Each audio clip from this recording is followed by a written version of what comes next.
Hello, hello. Welcome back to another episode of Book Wormies. I'm your host, Aaron Helton, here to take you down the wonderful road of nonfiction books.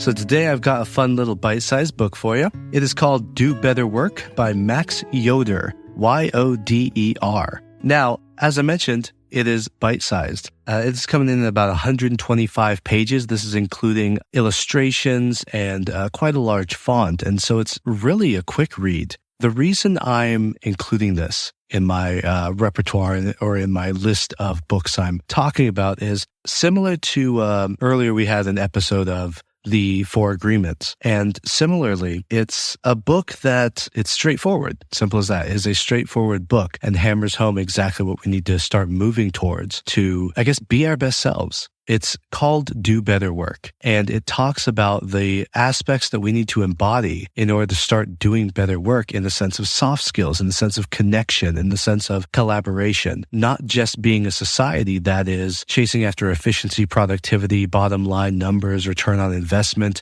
We don't want that anymore. I mean, we still want it, but we want that as a result of collaboration and joy and passion and living the lives we particularly want and living our lives with passion. I grew up, at least, hearing you can do anything you want and you can be anything you want and always chase your passion, not just chase a paycheck. And so this book, Do Better Work, gives us some main points to talk about. Similar to the Four Agreements, I'm going to highlight three major aspects of this book.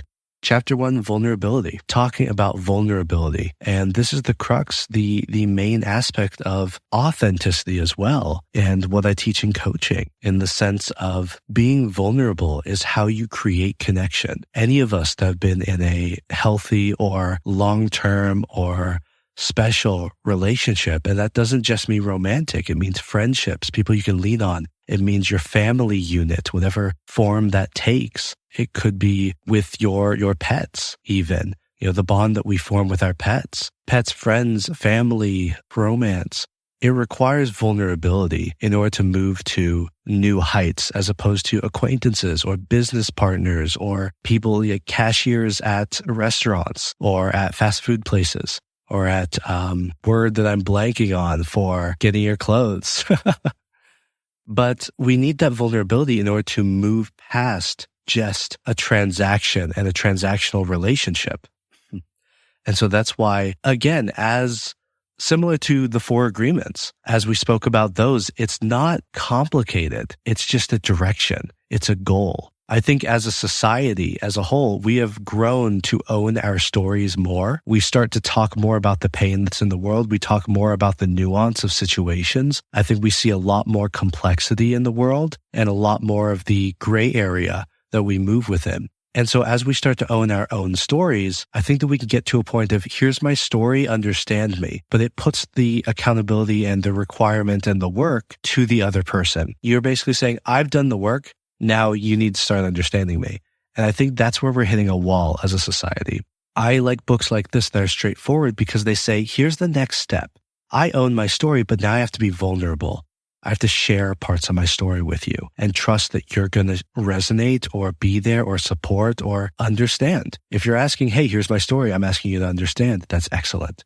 Another aspect in this book is share before you're ready. And of course, that's within certain margins and nothing too extreme. Don't go on, for example, a first date and start trauma dumping. But you can say, I'm worried about something and share your worry before somebody else shares your worry. Say, here's what I'm thinking. Here's how I'm feeling. Start to own those feelings and own that viewpoint. Being the first in the room to say, hey, is this meeting going in the right direction or are we spinning in circles? Be the person that takes that risk. That is also vulnerable. And then finally, have difficult conversations. When it comes down to, hey, I'm not sure that this is going in the direction we both want it to. Again, whether it be a partnership, an acquaintance, or a business partner, or romance, we need to have difficult conversations surrounding what are the next steps? How are we doing? Let's make sure that we're checking alignment with each other. And again, I just love these books that are straightforward.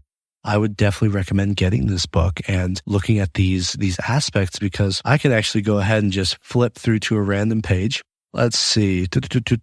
Here's page 65 about have difficult conversations. It says, if you've never heard the word anti-fragile, talking about anti-fragile relationships, it's a term from Nassim Taleb, I'm probably butchering that, excuse me, coined in a 2012 book by the same name, Anti-Fragile, explaining that things in life are either fragile, robust, or anti-fragile. And so then Max Yoder goes on to talk about how having difficult conversations creates anti-fragility, where something is fragile or robust or anti-fragile in the sense of having a difficult conversation actually makes it stronger as opposed to being robust, which is, it's already strong enough, it doesn't matter. And I think that it needs to matter. Vulnerability in difficult conversations gets you to a point where it's like, this could go either way. And I'm trusting this person. I'm seeing if this is going to go in the positive direction rather than the negative. Sharing before I'm ready is taking a risk.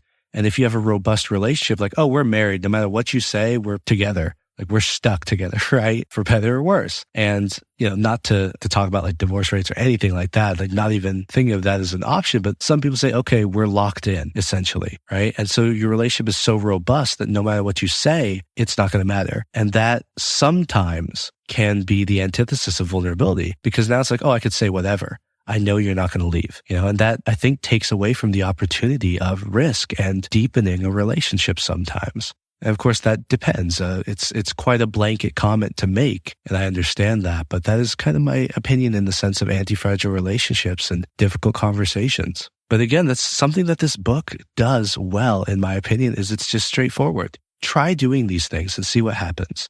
Try them out. Try out vulnerability. Try sharing before you're ready within reason. Try having difficult conversations where you require a little bit of vulnerability and see how your relationships build. Start to support people rather than saying, I've done the work, you need to start doing the work. Sometimes that's what people need, but sometimes it's, I've done the work, I'm going to invite you to do similar. Can I sit with you to, 20%? Well, I just sit and listen and help you in the ways that I can.